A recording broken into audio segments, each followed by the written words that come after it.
स्वागत है दोस्तों जेएस नॉवल वर्ल्ड में, जहां हर कहानी में छुपा है रोमांच, हंसी के ठहाके और थोड़ी सी थ्रिल।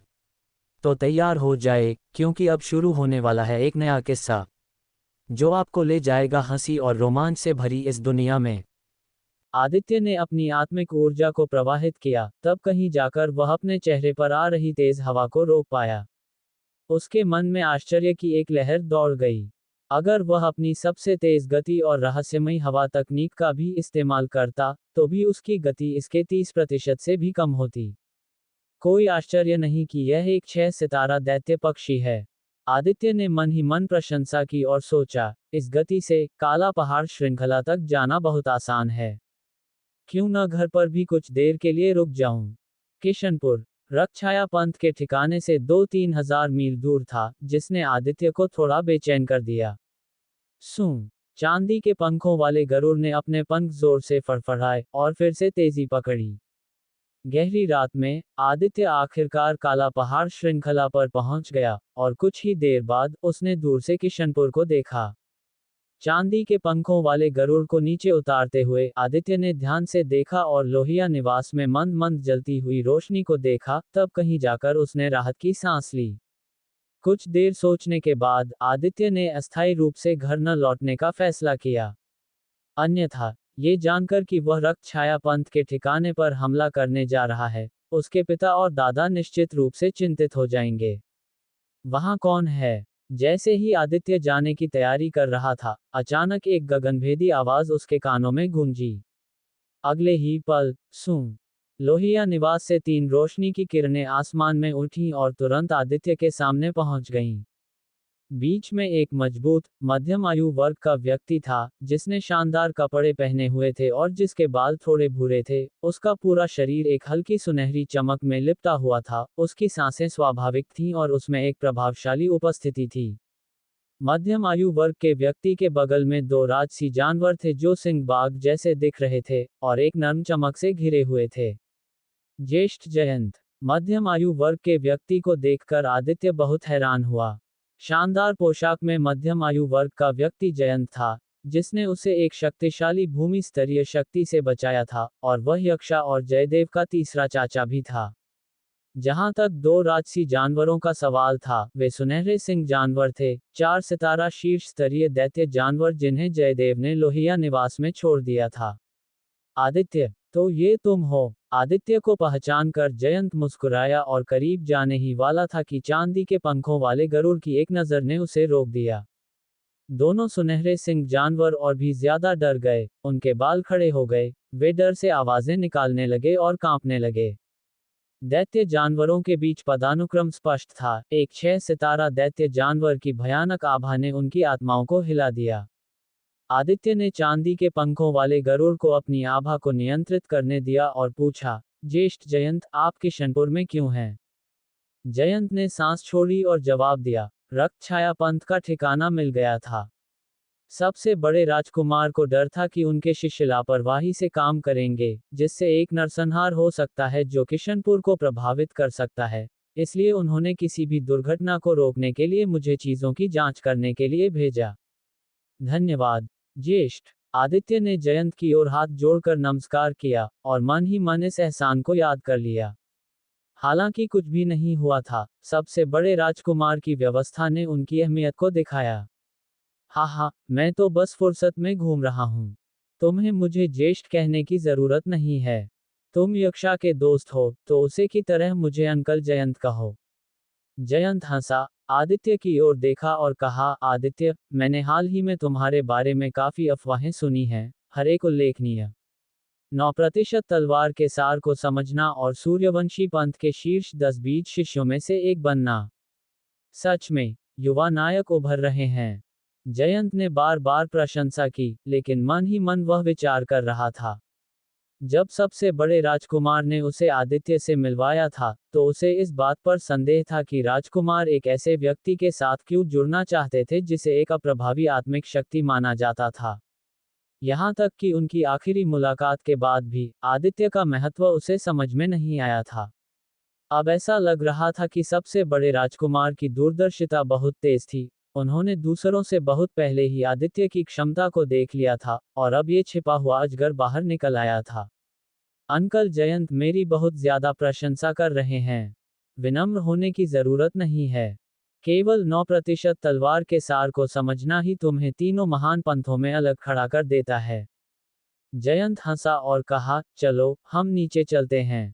तुम्हारे दादा हाल ही में तुम्हारे बारे में बात कर रहे थे।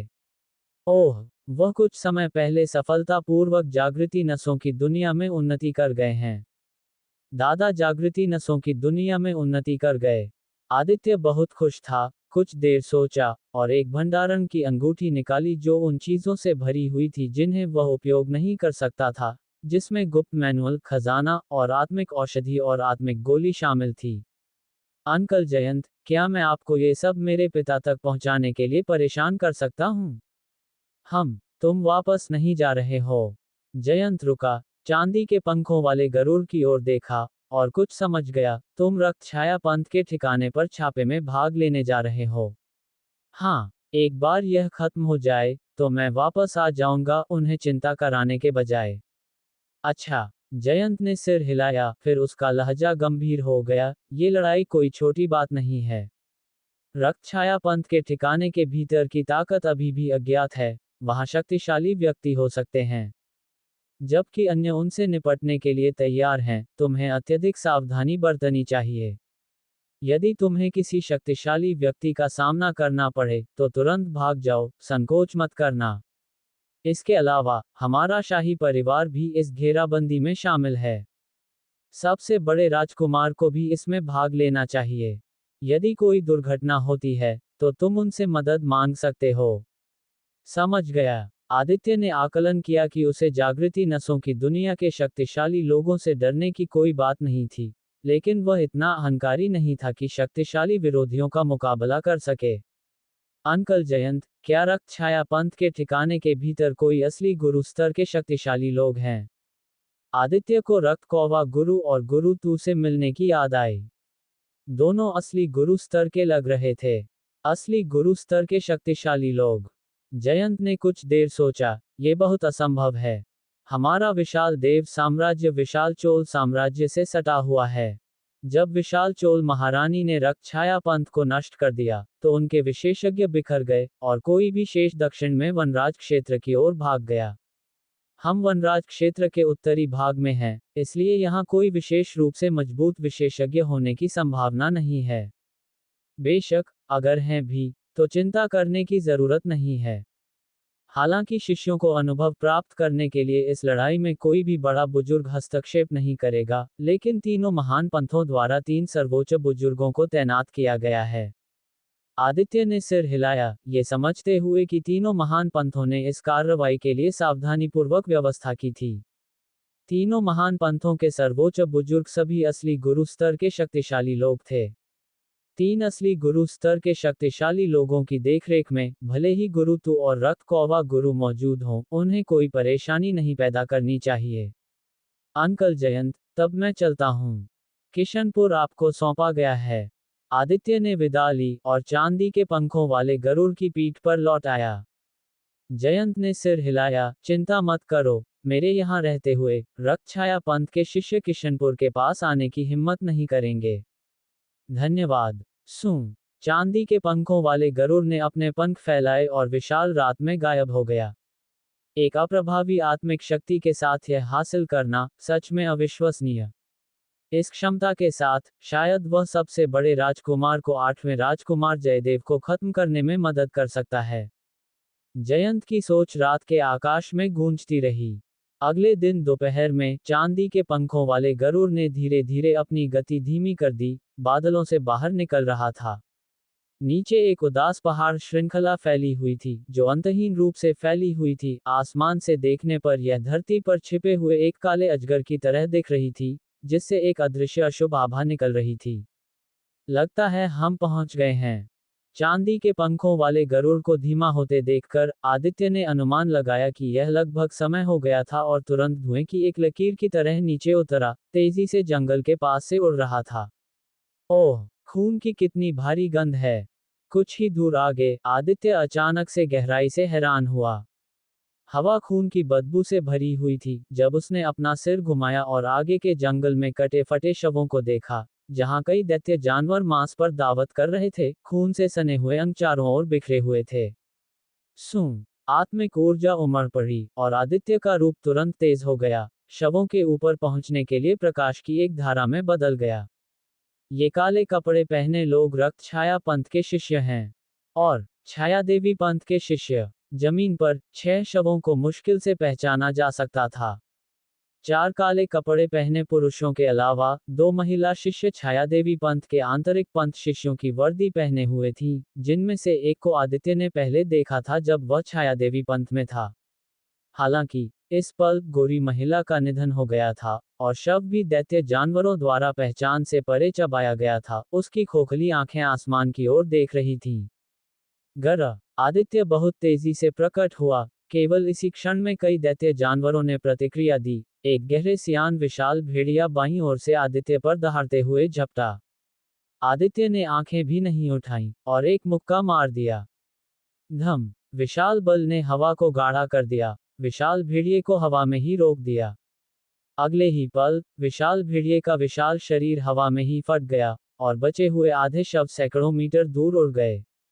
अन्य दैत्य जानवर इस दृश्य से सीधे डर गए और कराहते हुए भागने लगे। आदित्य ने ध्यान नहीं दिया और विचार कर रहा था, लगता है बड़ी लड़ाई पहले ही शुरू हो चुकी है। अभी भी समय है। जमीन पर खून अभी पूरी तरह से जमा नहीं हुआ था। आदित्य ने अनुमान लगाया कि ये लोग केवल लगभग 15 मिनट पहले मरे थे। लड़ाई ज्यादा देर पहले शुरू नहीं हुई होगी। ये सोचकर आदित्य ने तुरंत रहस्यमयी छाया कदम को तैनात किया, तेजी से आगे बढ़ रहा था। जैसे जैसे वह गहराई में गया, शव बढ़ते गए, जब तक कि वे हर जगह नहीं हो गए। काले बादल, खून के लाल धब्बे, हमेशा मौजूद शव, काला पहाड़ श्रृंखला की मंद रोशनी के साथ पूरे पहाड़ के जंगल को एक नरक में बदल दिया, एक दमनकारी माहौल में लिपटा हुआ। आदित्य ने संक्षेप में देखा, इन शवों में से ज्यादातर रक्त छाया पंथ के शिष्यों के थे, उसके बाद छाया देवी पंथ के शिष्यों के थे और कुछ अज्ञात घुमंतु थे। सच में भयंकर। आदित्य ने लड़ाई की क्रूरता को महसूस किया। अपनी कमर पर वज्रगुप्त तलवार को कसते हुए आदित्य का रूप हिल गया, एक पहाड़ी पर रुक गया। उसके आत्मिक चेतना के समुद्र में सुनहरी लहरें उमड़ रही थीं और उसकी आत्मिक शक्ति तुरंत खुद पर केंद्रित होकर बाहर की ओर फैल रही थी।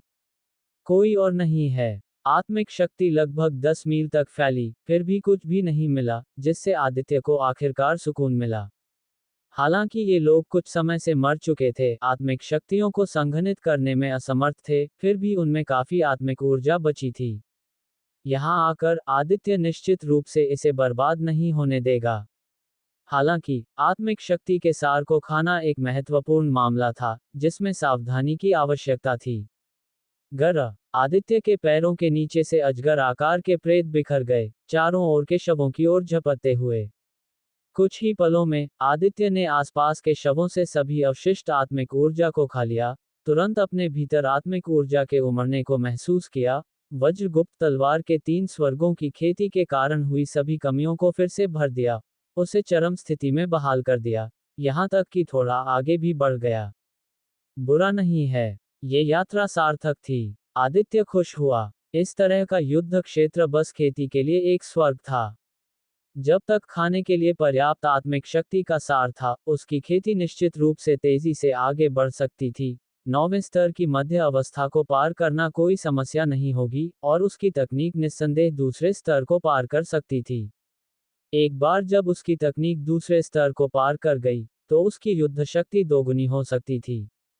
तब तक युयान जैसे आंतरिक पंथ के तथाकथित प्रतिभाशाली उसके सामने कुछ भी नहीं होंगे। फू गहरी सांस लेते हुए आदित्य ने खुद को शांत किया और आगे बढ़ता रहा। इस तरह दौड़ते हुए, खाते हुए, एक पल में आदित्य ने पहले ही 100 से ज्यादा लोगों को खा लिया था, और यह इसलिए था क्योंकि वह बहुत बड़ा दृश्य बनाने की हिम्मत नहीं कर रहा था।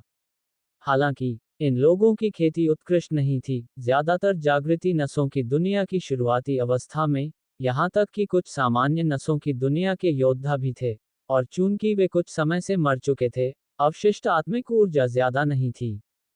और जैसे ही वह गहराई में गया, उसने धीरे धीरे जागृति नसों की दुनिया के मध्य अवस्था के शक्तिशाली व्यक्तियों के शवों का सामना करना शुरू कर दिया। ये लोग ज्यादा देर पहले नहीं मरे थे, कुछ आत्मिक शक्तियों को संघनित करने में सक्षम थे, हर एक पहले वाले के 10 के बराबर था।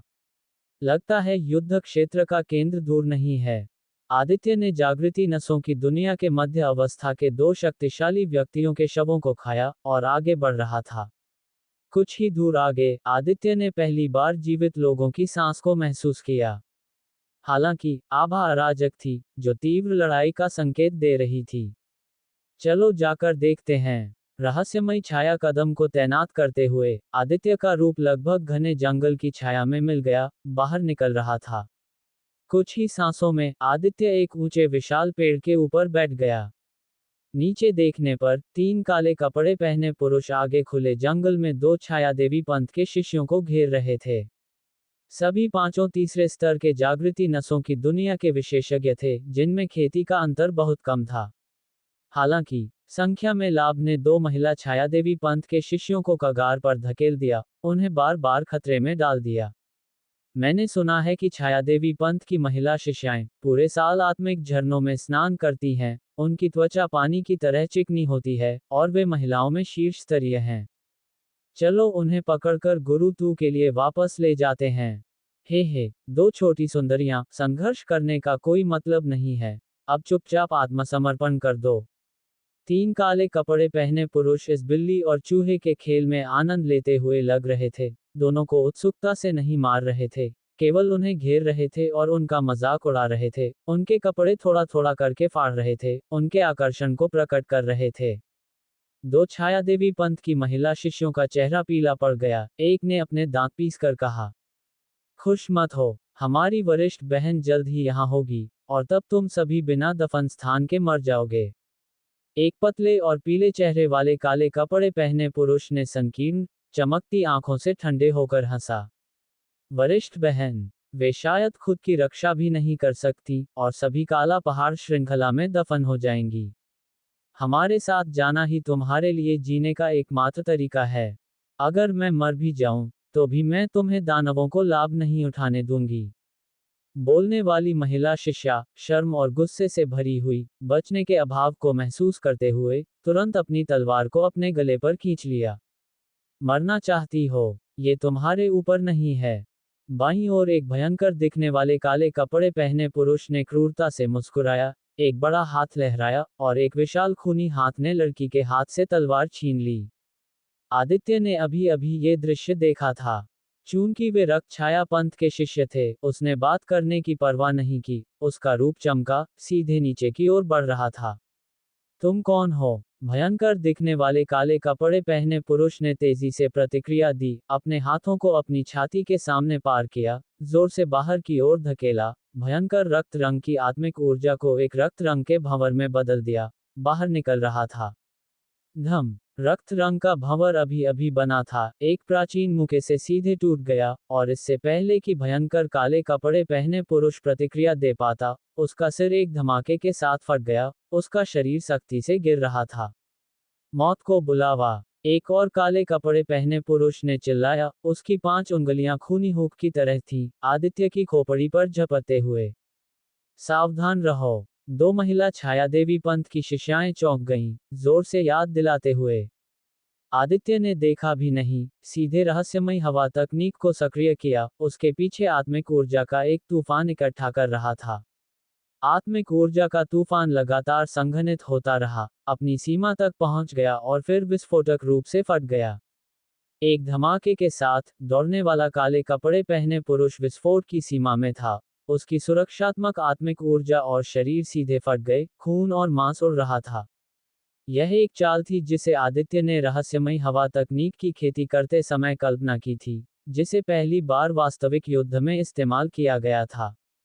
जागृति नसों की दुनिया का मध्य अवस्था विशेषज्ञ। अंतिम काले कपड़े पहने पुरुष ने तेजी से सांस ली, डर से उसका चेहरा सफेद पड़ गया, और वह भागने के लिए मुड़ गया। आदित्य ने धीरे से अपनी तर्जनी उंगली उठाई, शून्य की ओर इशारा करते हुए। सूं, एक तलवार की शक्ति बाहर निकली। एक दयनीय चीख के साथ काले कपड़े पहने पुरुष के पैर जबरन काट दिए गए, उसका आधा शरीर जमीन में गहराई से गिर गया। धन्यवाद वरिष्ठ भाई, आपके समय पर बचाव के लिए। आज का जीवन रक्षक अनुग्रह ऐसा है जिसे मेरी बहन और मैं कभी नहीं चुका सकते, भले ही हमें टुकड़ों में क्यों न तोड़ा जाए। छायादेवी पंथ की 2 महिला शिष्याएं, जो अभी अभी यमलोक से मुश्किल से बची थीं, राहत में आंसुओं से भर गईं। ये सिर्फ उनके जीवन को बचाने के बारे में नहीं था। अगर वे रक्त छाया पंथ के शिष्यों के हाथों में गिर गई होती, तो उन्हें मरना भी मुश्किल लगता। ओह, आप सूर्यवंशी पंथ के वरिष्ठ भाई आदित्य हैं।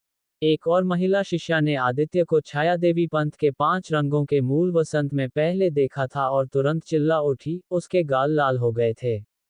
आदित्य ने सिर हिलाया और उस काले कपड़े पहने पुरुष की ओर चला गया जो मुश्किल से जीवित था, और ठंडे होकर कहा, 2 सवाल। 1, तुमने अभी कहा कि उनकी वरिष्ठ बहन भी खुद की रक्षा नहीं कर सकती, और यह कि सभी काला पहाड़ श्रृंखला में मर जाएंगे, इसका क्या मतलब है?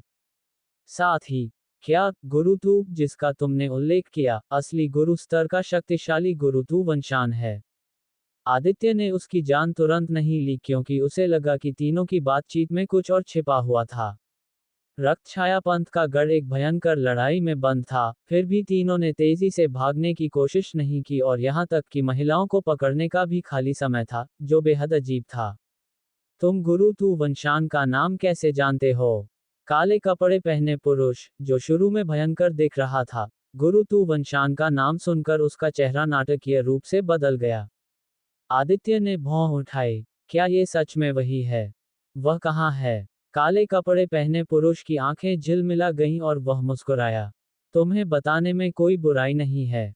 गुरु तू ठीक मर। अंत में, काले कपड़े पहने पुरुष ने अचानक एक भयानक हंसी छोड़ी, और उसकी आंखों से खून की 2 किरणें निकल आईं। उसका शरीर एक फुलाए हुए गुब्बारे की तरह फूल गया, खून की नसें केंचुओं की तरह बाहर निकल आईं। अगले ही पल, धमा, काले कपड़े पहने पुरुष का शरीर खून के धुएं के बादल में फट गया। एक चमचमाती खून की रोशनी एक छोटे सूरज की तरह फट गई, और उसकी सीमा के भीतर सब कुछ तुरंत मिट गया। हवा के भंवर का एक अशांत घेरा बना। वरिष्ठ भाई आदित्य, 2 छायादेवी पंथ की महिला शिष्याएं 100 मीटर से ज्यादा दूर उड़ गईं। उनका दिल उनके गले में था क्योंकि वे अराजक क्षेत्र को देख रही थीं। इस पल में, सूं, एक तलवार की शक्ति का चमकना, और खून और ऊर्जा के अशांत भंवर को विभाजित किया, और आदित्य भीतर से बाहर निकला। ये रक्त छाया पंथ के शिष्य सच में अजीब हैं, हर एक क्रूर और मौत से नहीं डरने वाला। आदित्य ने आखिरकार समझा कि रक्त छाया पंथ ने एक बार वनराज क्षेत्र पर क्यों राज किया और लगभग पूरे पूर्वी क्षेत्र को साफ कर दिया था। यहाँ तक कि एक साधारण शिष्य के पास भी ऐसे साधन थे। गुरु तु वंशान और गुरु रक्त कौवा जैसे विशेषज्ञों की ताकत कल्पना से परे होनी चाहिए। वरिष्ठ भाई आदित्य, आदित्य को बिना चोट के देखकर 2 छायादेवी पंथ की महिला शिष्याएं खुश थीं और प्रशंसा से भरी हुई थीं। आदित्य ने पूछा, अब लड़ाई की स्थिति कैसी है? रास्ते में, मैंने केवल तुम्हारे छायादेवी पंथ के शिष्यों को देखा। सूर्यवंशी पंथ, प्रचंड मेघ पंथ, और शाही परिवार के लोग कहाँ हैं? दोनों ने अपना परिचय दिया। बड़ी महिला शिष्या का नाम हुकै था और दूसरी का नाम जुयुए था। फिर उन्होंने वर्तमान स्थिति को समझाना शुरू किया। ये पता चला कि रक्त छाया पंथ को एक बार में पकड़ने और अपने बीच संघर्षों और अराजकता से बचने के लिए, तीनों महान पंथों और शाही परिवार ने रक्त छाया पंथ के गढ़ पर 4 अलग अलग दिशाओं से हमला किया। मैं समझा। आदित्य ने सिर हिलाया। प्रचंड मेघ पंथ और सूर्यवंशी पंथ के बीच गर्मजोशी भरे रिश्ते को ध्यान में रखते हुए, अगर 2 पंथों के शिष्य टकराते, तो यह निश्चित रूप से एक संघर्ष को जन्म देता और समग्र स्थिति को प्रभावित करता। इसके अलावा, आदित्य ने उनसे ये भी सीखा कि रक्त छाया पंथ के गढ़ पर इस हमले में, तीनों महान पंथों के मुख्य शिष्य मुख्य बल थे, और वे भी सबसे आगे बढ़ रहे थे। साधारण आंतरिक पंथ के शिष्य परिधि पर उन मछलियों को बाहर निकालने के लिए जिम्मेदार थे जो जाल से फिसल गई थीं। जू युए और उसकी साथी का भाग्य बुरा था, वे अभी अभी दूसरों से अलग हुई थी जब उनका सामना 3 रक्त छाया पंथ के शिष्यों से हुआ था। अगर वे आदित्य से नहीं मिली होती, तो वे निश्चित रूप से नहीं बच पाती। पर्याप्त जानकारी मिलने के बाद आदित्य जाने के लिए तैयार था, उन्हें वहीं रहने का निर्देश दिया और कहा कि अगर वह किसी अन्य छायादेवी पंथ के शिष्यों से मिलता है तो वह उन्हें बचाने के लिए भेजेगा। धन्यवाद, वरिष्ठ भाई आदित्य। रक्त छाया पंथ के शिष्य कपटी और धोखेबाज हैं, कृपया अतिरिक्त सावधानी बरतें। जू युए और उसकी साथी दोनों ने बार बार धन्यवाद दिया, आदित्य के प्रति और भी ज्यादा आभारी महसूस कर रही थीं। वे गंभीर रूप से घायल थीं और काला पहाड़ श्रृंखला के खतरनाक दिल से खुद बाहर निकलना मुश्किल था। जाने से पहले आदित्य ने 3 रक्त छाया पंथ के शिष्यों की सभी चीजें ले ली, हजारों रक्त की गोलियां प्राप्त की, जिससे उसे एक छोटा लाभ हुआ। जहां तक तीनों की आत्मिक शक्ति के सार का सवाल था, जू युए और उसकी साथी के मौजूद होने पर वह उन्हें खा नहीं सकता था। इसके अलावा उसने पहले ही 2 रक्त छाया पंथ के सदस्यों को धूल में बदल दिया था, वे चाहते हुए भी नहीं खाए जा सकते थे। अपनी शक्तिशाली आत्मिक शक्ति का उपयोग करते हुए आदित्य ने तेजी से कई छायादेवी पंथ के शिष्यों को ढूंढा और उन्हें जू युए और उसकी साथी की स्थिति के बारे में बताया। छायादेवी पंथ के शिष्य बहुत आभारी थे और तुरंत किसी को उन्हें बचाने के लिए भेजा। आदित्य बाईं ओर आगे बढ़ता रहा। सूर्यवंशी पंथ को सौंपा गया क्षेत्र छायादेवी पंथ के ठीक बाईं ओर था। रास्ते में उसने कई शवों को खोजा। कुछ रक्त छाया पंथ के थे, अन्य पंथ के शिष्यों के थे। आदित्य ने उन सभी को एक एक करके खा लिया। ये लोग ज्यादा देर पहले नहीं मरे थे और उनकी आत्मिक शक्ति के सार का केवल एक छोटा हिस्सा ही गायब हुआ था। कई जागृति नसों की दुनिया के मध्य अवस्था के विशेषज्ञ थे और यहाँ तक कि कुछ अंतिम अवस्था वाले भी।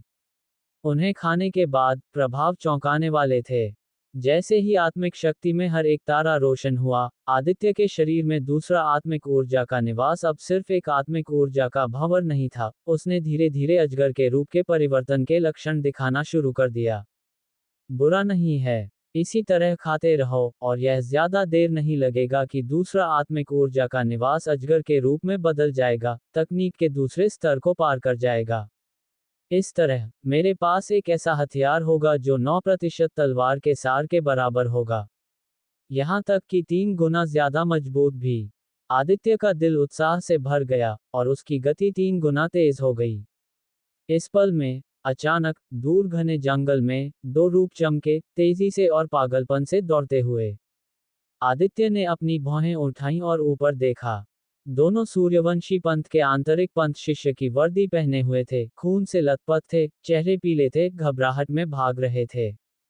हा, तुम बच नहीं सकते, आत्मसमर्पण करो और मरो। उनके पीछे 3 रक्त छाया पंथ के शिष्य तेजी से पीछा कर रहे थे, भयानक हंसी निकाल रहे थे। वरिष्ठ भाई, हमें बचाओ, रक्त छाया पंथ के शिष्य हमारा पीछा कर रहे हैं, कृपया हमें बचाओ। 2 सूर्यवंशी पंथ के आंतरिक पंथ शिष्यों ने आदित्य को देखा और मानो एक उद्धारकर्ता को देखकर उसकी ओर दौड़े, करीब आ रहे थे। आदित्य ने शांत मुस्कान के साथ अपनी आंखें नीचे की, वरिष्ठ भाई के पास आओ।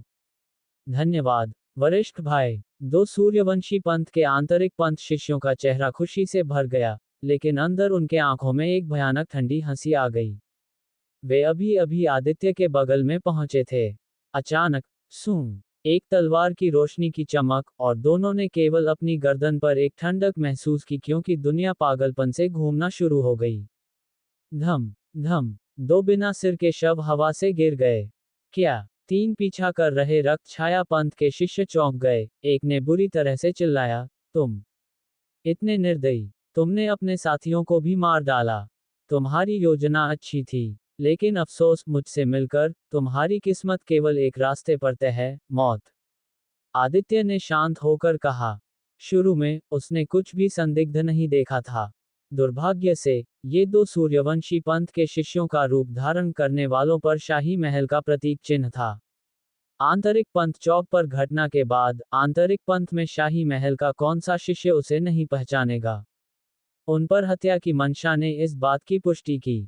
धिक्कार है, उसे मार डालो। 3 रक्त छाया पंथ के शिष्य क्रोधित थे, उन्होंने इस रणनीति का उपयोग कर 1 दर्जन से ज्यादा पंथ के शिष्यों को बिना किसी सजा के मार डाला था और अब एक महत्वहीन लड़के के हाथों में ठोकर खा गए थे। मारो, तीनों ने आदित्य पर हमला किया। आदित्य ने सिर हिलाया। 3 तलवार की शक्ति के निशान चमके और 3 और शव जमीन पर थे।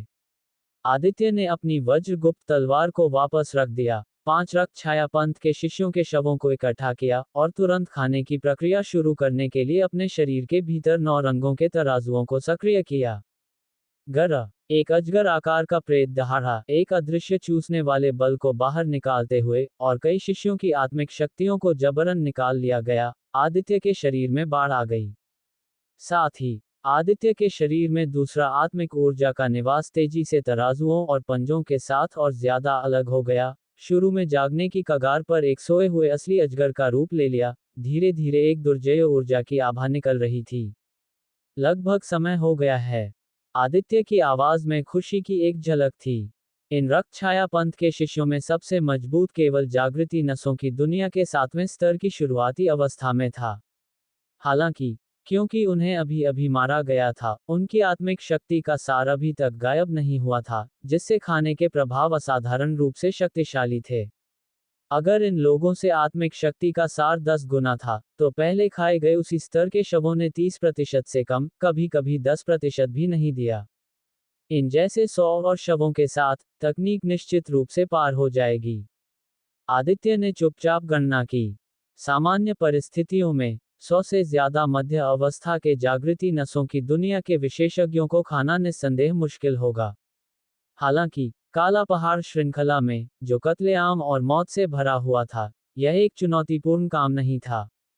जारी रखो, आश्वासन महसूस करते हुए आदित्य ने इशारा किया और 5 सूखे रक्त छाया पंथ के शिष्यों से भंडारण की अंगूठी और पहचान के टोकन वापस ले लिए।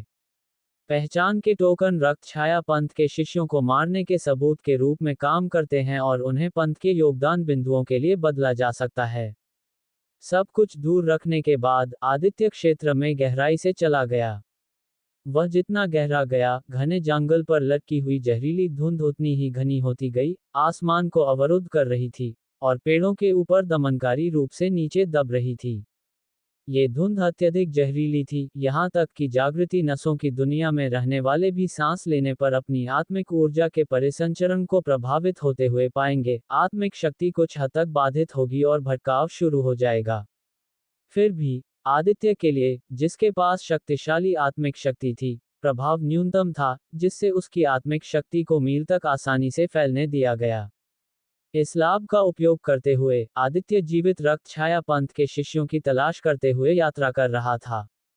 ये शिष्य अभी अभी एक घेराबंदी से बच निकले थे। जब वे आदित्य के हत्या के उन्माद का सामना करते थे, तो उनकी राहत कम समय के लिए होती थी। बिना विरोध करने का मौका भी मिले वे मिट जाते थे।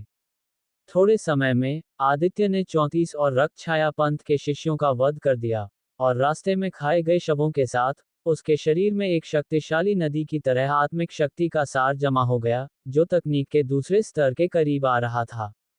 इसके अलावा आदित्य की सभी 81 जुबान नसों जागृत हो गईं और उन्नत होना जारी रहीं, 9वें स्तर की मध्य अवस्था में एक सफलता की ओर बढ़ रही थी। विभिन्न कारकों से प्रभावित होकर उसकी कुल शक्ति लगातार बढ़ी। एक बार जब ये लड़ाई खत्म हो जाएगी, तो मैं डोमेन सूची पर शीर्षक के लिए प्रतिस्पर्धा करने में सक्षम हो सकता हूँ। उत्साह के साथ आदित्य ने अपनी आत्मिक शक्ति को एक विशाल जाल की तरह विकिरणित किया, अपने चारों ओर सब कुछ स्कैन कर रहा था, अपने दिमाग में थोड़ी सी भी हलचल को पकड़ रहा था। मिल गया। आदित्य एक बोल्ट की तरह आगे बढ़ा, मील दूर एक घने जंगल के बीच में प्रकट हुआ। टूटे हुए जंगल में कई रक्त छाया पंथ के शिष्यों के शव बिखरे हुए थे। बिना किसी हिचकिचाहट के आदित्य ने खाने की प्रक्रिया शुरू करने के लिए 9 रंगों के तराजुओं को सक्रिय किया। जैसे ही खाना शुरू हुआ, उसने तुरंत कुछ गलत महसूस किया। पिछले शवों को देखते हुए युद्ध क्षेत्र के केंद्र के जितना करीब, शवों के मरने का समय उतना ही कम था।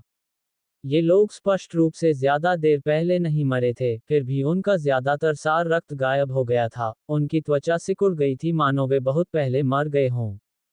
क्या हो रहा है? क्या किसी ने सार रक्त को परिष्कृत करने के लिए एक तकनीक की खेती की है?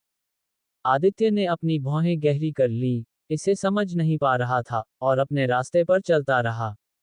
एक पहाड़ की घाटी में एक तीव्र लड़ाई चल रही थी। 4 सूर्यवंशी पंथ के शिष्य 7 प्रचंड मेघ पंथ के शिष्यों द्वारा घिरे हुए थे।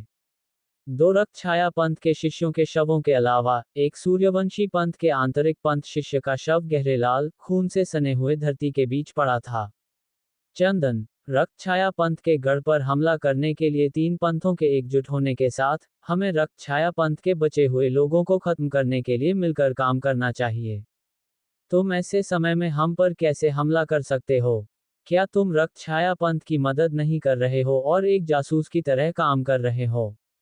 अगर यह उजागर होता है, तो न केवल तुम्हारी प्रतिष्ठा बर्बाद हो जाएगी, बल्कि तुम्हारे प्रचंड मेघ पंथ की प्रतिष्ठा भी खराब हो जाएगी। चांदनी ने अपने लाल होंठों को काटा, एक पतली आंख वाले प्रचंड मेघ पंथ के शिष्य पर गुस्से से घूर रही थी, उसकी आंखें आक्रोश से भरी हुई थीं। उन्होंने शुरू में 2 रक्तछाया पंथ के शिष्यों का पीछा किया था, लेकिन महत्वपूर्ण क्षण में, चंदन अचानक 6 प्रचंड मेघ पंथ के शिष्यों के साथ प्रकट हुआ और बिना एक शब्द कहे उन पर एक क्रूर हमला किया। एक बड़े भाई इन आर्म्स को उनकी रक्षा के लिए मौके पर ही मार दिया गया था। चंदन ने व्यंग्य किया, यहाँ निराधार आरोप मत लगाओ।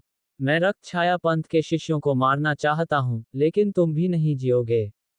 उस पर दोष लगाओ, जिसने मुझे, चंदन को भड़काने की हिम्मत की।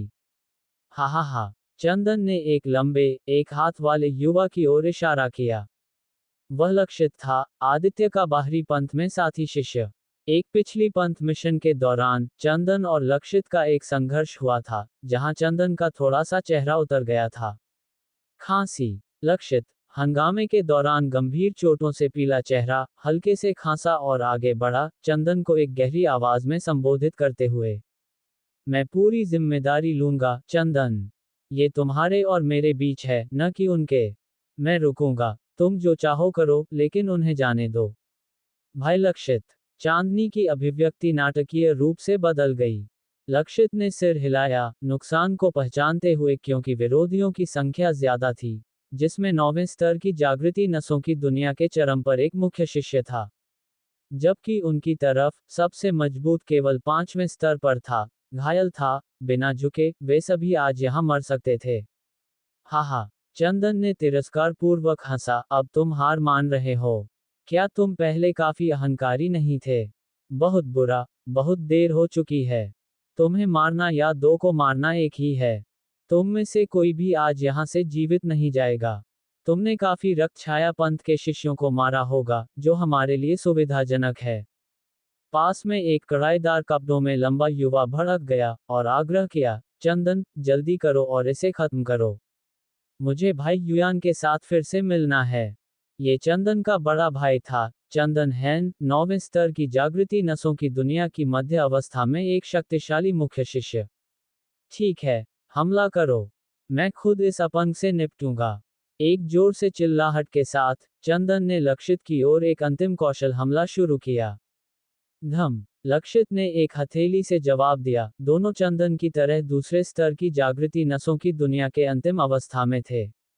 सामान्य परिस्थितियों में, लक्षित चंदन को गंभीरता से नहीं लेता। लेकिन इस पल, बुरी तरह से घायल, यहां तक कि उसकी आत्मिक ऊर्जा को प्रवाहित करना भी चुनौतीपूर्ण था। पफ। एक ही विनिमय ने लक्षित के हथेली बल को तोड़ दिया, जिससे वह खून थूकने और लड़खड़ा कर पीछे हटने लगा, उसका चेहरा पीला पड़ गया, और उसे और ज्यादा चोटें आईं। हा हा हा। व्यर्थ में संघर्ष कर रहे हो। अब मरो। चंदन ने भयानक रूप से हंसा, उसकी आत्मिक ऊर्जा उमड़ रही थी, उसकी हथेली से लपटें निकल रही थीं, लक्षित के चेहरे की ओर एक दुर्घटनाग्रस्त पहाड़ की तरह हमला कर रही थीं। भाई लक्षित। चांदनी घबरा गई, हस्तक्षेप करने की कोशिश कर रही थी, लेकिन एक और प्रचंड मेघ पंथ के शिष्य द्वारा वापस मजबूर कर दिया गया, उसे असहाय छोड़ दिया गया। महत्वपूर्ण क्षण में, सूं। एक बिजली की तलवार की शक्ति चमकी, ठीक लक्षित और चंदन के बीच में उतरी।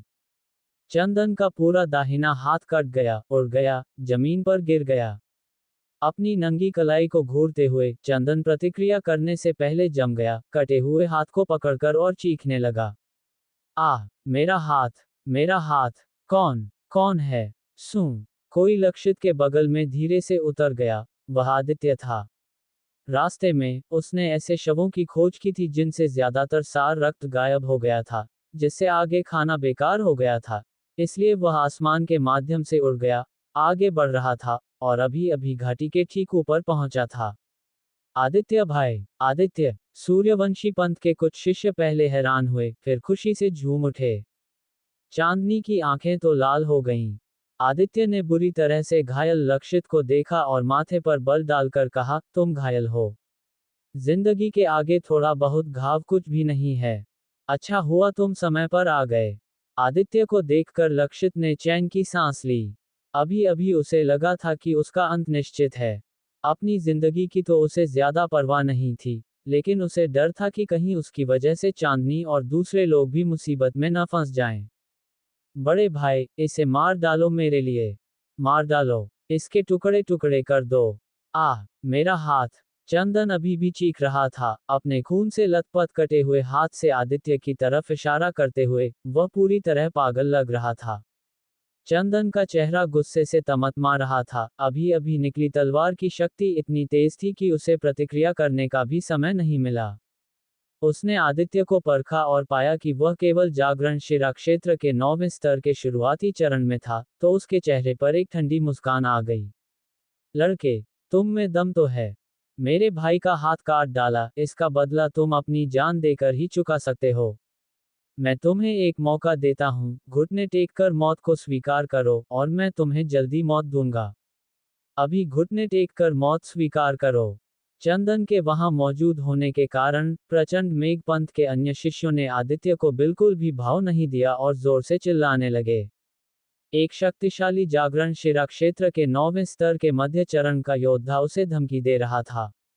आदित्य मुड़ा और शरारती मुस्कान के साथ बोला, ठीक है, मैं भी तुम्हें एक मौका देता हूं।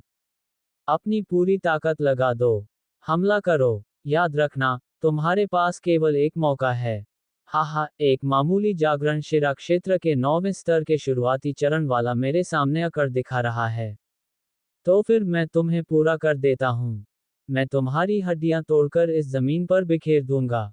चंदन पूरी तरह से आग बबूला हो गया, एक जोरदार चीख के साथ, उसने सीधे अपनी आत्मिक शक्ति को बाहर निकाला, एक साथ सितारा बाग के आकार का राक्षस। अग्नि विनाश प्रहार। उसका जोश अपने चरम पर पहुंच गया, और चंदन ने तुरंत एक बड़ा जानलेवा हमला किया। उसकी पूरी दाईं भुजा भयंकर लपटों से जल उठी, फिर उसने अपनी हथेली को एक तलवार की तरह इस्तेमाल किया और जोरदार वार किया। ये हथेली का वार असाधारण था, एक ज्वालामुखी के फटने जैसा, गरजता हुआ, और इसकी भयंकर आभा पूरी घाटी में फैल गई, जिससे जमीन पर पड़ी सूखी पत्तियां जलने लगीं। चांदनी और अन्य लोग बार बार पीछे हटने लगे, अत्यधिक तनाव के साथ आदित्य को देखते हुए, उनकी हथेलियां पसीने से तर थीं। उन्होंने स्वाभाविक रूप से आदित्य के कियानफेउ को हराने और शीर्ष 10 बीज शिष्यों में से एक के रूप में पदोन्नत होने के बारे में सुना था। लेकिन सुनना एक बात थी, उसे देखे बिना, उन्हें आदित्य की वर्तमान ताकत के बारे में पूरी तरह से पता नहीं था। बहुत कमजोर है। आदित्य ने सिर हिलाया। जब तक हथेली की ताकत पास नहीं आ गई, वह बिना हड़बड़ाए रहा, और उसने आगे बढ़कर उसे पकड़ लिया। धड़ाम! वह भयानक हथेली उसके द्वारा पकड़ ली गई, बिना एक इंच भी हिले। तुम! चंदन चौंक गया, महसूस कर रहा था कि उसकी हथेली लोहे की तरह जकड़ी हुई थी, चाहे वह कितनी भी कोशिश करे, वह आजाद नहीं हो पा रहा था। मैंने तुम्हें तुम्हारा मौका दिया है, अब तुम मर सकते हो। आदित्य मुस्कुराया और अपने हाथ से ताकत लगाई। कर्र! हड्डी के टूटने की एक साफ आवाज गूंजी, और चंदन की पूरी दाहिनी हथेली लुगदी में बदल गई। तीव्र दर्द के कारण वह बुरी तरह कांप रहा था। जैसे ही वह चीखने वाला था, धड़ाम, एक मुक्के ने उसके सिर को उड़ा दिया, जिससे चारों ओर लाल और सफेद छींटे फैल गए। बहुत, बहुत शक्तिशाली। लक्षित और चांदनी अवाक रह गए। भले ही उन्होंने आदित्य की ताकत का अनुमान लगाया था, लेकिन इसे अपनी आंखों से देखकर वे अभी भी हैरान और निशब्द थे। प्रचंड मेघपंथ का एक मुख्य शिष्य, एक अविश्वसनीय रूप से शक्तिशाली जागरण शिरा क्षेत्र के 9वें स्तर के मध्य चरण का योद्धा। आदित्य ने उसे एक चूजे की तरह कुचल दिया, बिना किसी प्रयास के। आदित्य, आदित्य, मुझे याद आया। वह सूर्यवंशी पंथ का नया पदोन्नत शीर्ष 10 बीज शिष्य आदित्य है। ये वही है। प्रचंड मेघपंथ के शिष्य घबराकर चिल्लाए। भागो! वे मुड़कर भागने लगे, किसी और चीज की परवाह नहीं की, क्योंकि वह शीर्ष 10 बीज शिष्यों में से एक था, 3 पंथों के आंतरिक पंथ का शिखर। जब चंदन को भी एक ही वार में मार दिया गया, तो वे क्यों न भागें? प्रचंड मेघ पंथ के शिष्य, जो पहले घमंडी थे, अब रो रहे थे, काश उनके पास भागने के लिए और पैर होते। हालांकि सब कुछ व्यर्थ था। छपाक, एक चौड़ी तलवार की धार चमकी, और एक के बाद एक प्रचंड मेघ पंथ के शिष्य बारिश की तरह गिरे, उनके शरीर जमीन पर बिखर गए। एक ही पल में 7 प्रचंड मेघ पंथ के शिष्य मारे गए, केवल चंदन बचा था, जिसका एक हाथ कट गया था। चंदन पहले ही डर चुका था, आदित्य की नजर देखकर वह हकलाया, छोड़ दो। छपाक, जैसे ही उसने एक शब्द बोला, एक तेज तलवार उसके मुंह से होती हुई उसके सिर के पीछे से निकली, जिससे वह कड़कर गिर गया। जब आदित्य ने अपनी तलवार म्यान में रखी, तो एक मुलायम और कोमल आकृति आगे बढ़ी और खुशी से उसे गले लगा लिया। एक शक्तिशाली जागरण शिरा क्षेत्र के 9वें स्तर के मध्य चरण के योद्धा को एक ही वार में मार डाला। आदित्य, तुम्हें देखे हुए काफी समय हो गया, तुम अब इतने शक्तिशाली हो गए हो, यहाँ तक कि शीर्ष 10 बीज शिष्यों में से एक भी बन गए हो। इसमें कोई हैरानी नहीं कि तुम मेरे प्यारे छोटे भाई हो। चांदनी ने आदित्य को गले लगाया, बहुत खुश थी, उसकी तरक्की से भी और उनके फिर से मिलने से भी। लक्षित पास आया और मुस्कुराते हुए बोला, आदित्य अब शीर्ष 10 बीज शिष्यों में से एक है, साथ ही सर्वोच्च वयोवृद्ध का बंद दरवाजा शिष्य भी है।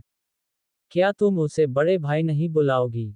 चांदनी ने मुंह बनाते हुए कहा, शीर्ष 10 बीज शिष्य होने में क्या बड़ी बात है, फिर भी मेरा छोटा भाई है। आदित्य, क्या ऐसा नहीं है? आधे साल बाद, चांदनी और भी सुंदर लग रही थी। वह शांत और आकर्षक थी, उसका शरीर मोहक रूप से सुडौल और जीवन से भरा हुआ था। इस तरह से आदित्य को गले लगाने पर उसने नर्म स्पर्श महसूस किए, जिससे उसका दिल कांप उठा। हालांकि उसकी पहचान से आदित्य को विशेष रूप से सहज महसूस हुआ, मानो वह बाहरी पंथ के दिनों में वापस आ गया हो जब वे साथ में अभ्यास और खेती करते थे। बड़ी बहन सही कह रही हैं। आदित्य मुस्कुराते हुए सिर हिलाया। चांदनी ने गर्व से लक्षित की ओर देखा।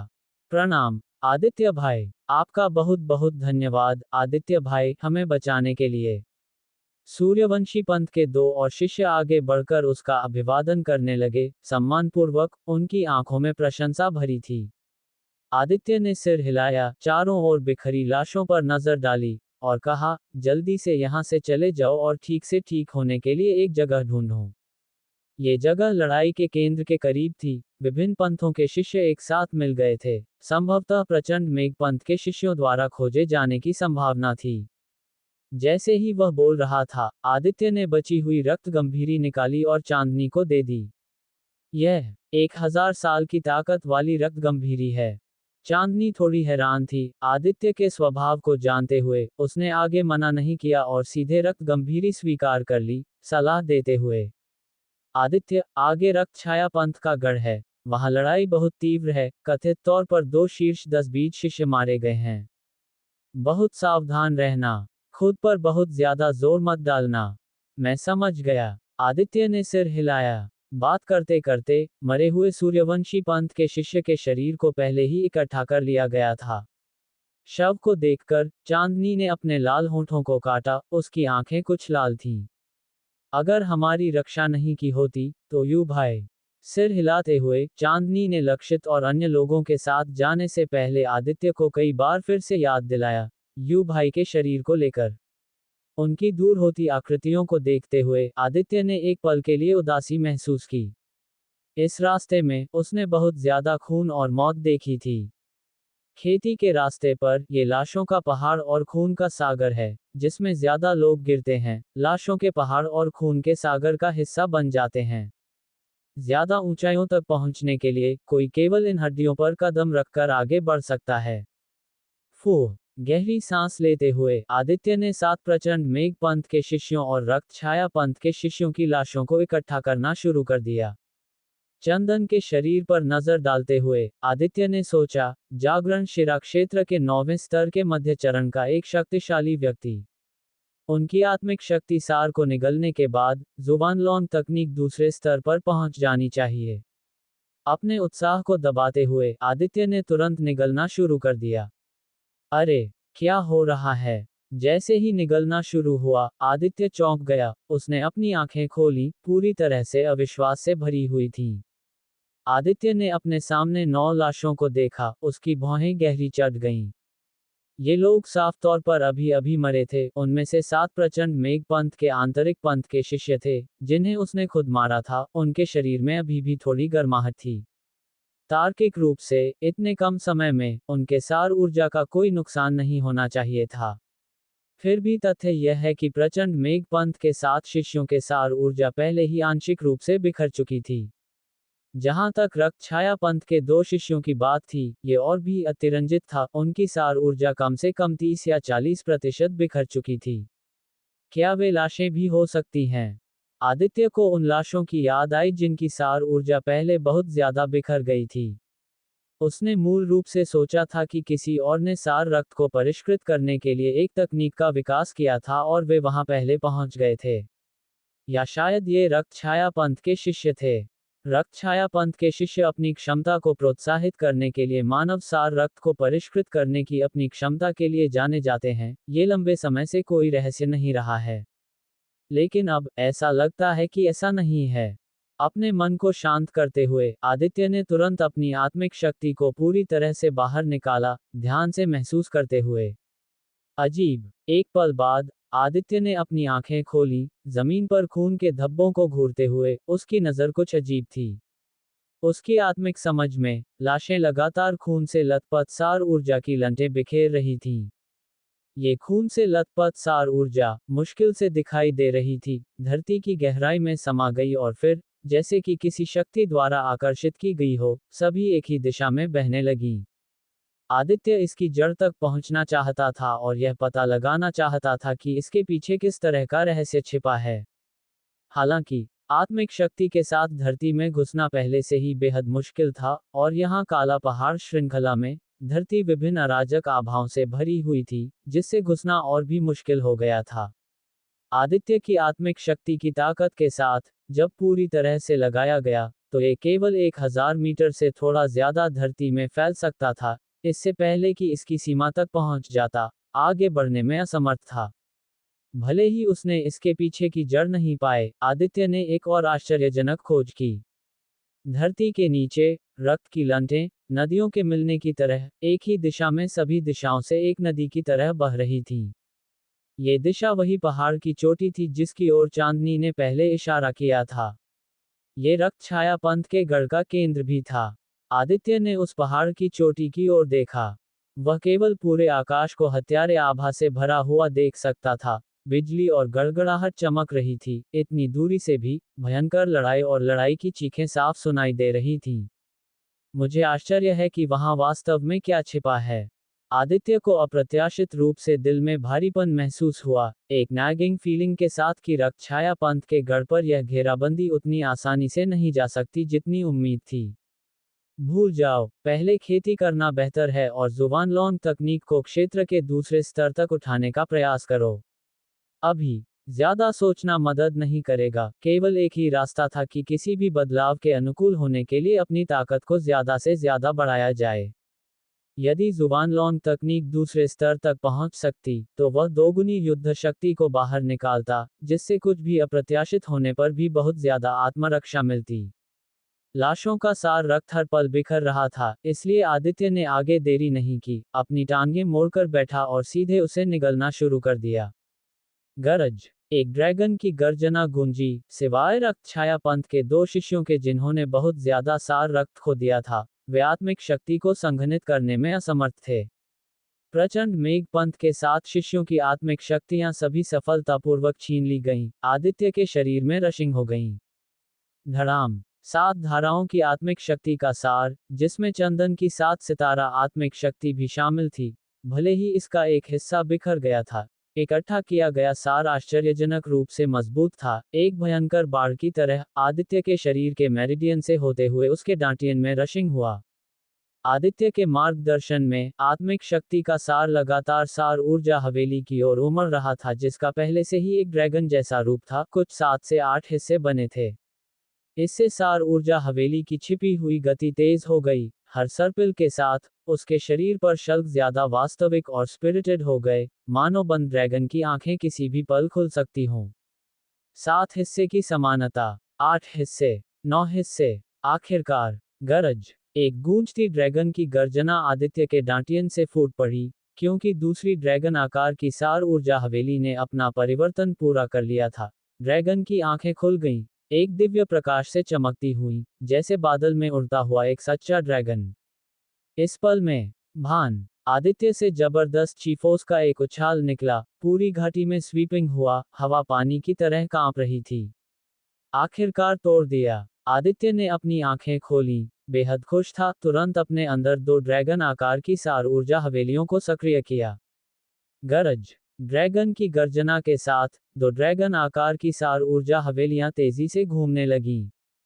तुरंत, आदित्य के अंदर सार ऊर्जा मात्रा और गुणवत्ता दोनों में बढ़ गई, पूरी तरह से पिछली सीमा से ज्यादा हो गई, जो पहले थी उसकी दोगुनी हो गई। सामने एक छोटे टीले को देखते हुए आदित्य ने सीधे एक मुक्का मारा।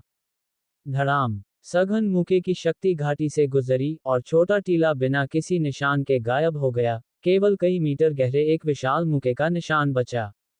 ये दोगुनी युद्ध शक्ति है।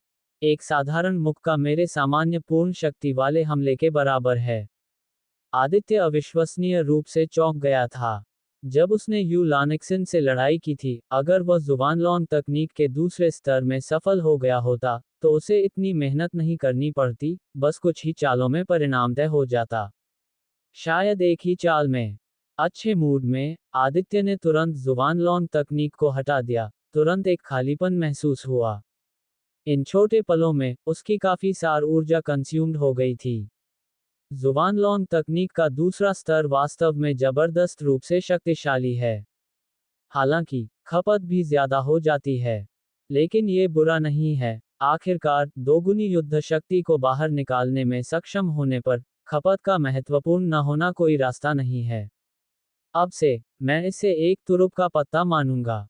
आदित्य ने धीरे धीरे गंदी हवा की सांस ली और कुछ सार ऊर्जा गोलियां निकालकर निगल लीं। यह अफसोस की बात है कि समय नहीं है। अन्यथा, मैं जागरण शिरा क्षेत्र के 9वें स्तर के शिखर को तोड़ने की कोशिश कर सकता था। शायद जुबानलॉन्ग तकनीक में ब्रेक थ्रू के कारण, आदित्य ने अपने क्षेत्र में बॉटलनेक को ढीला महसूस किया।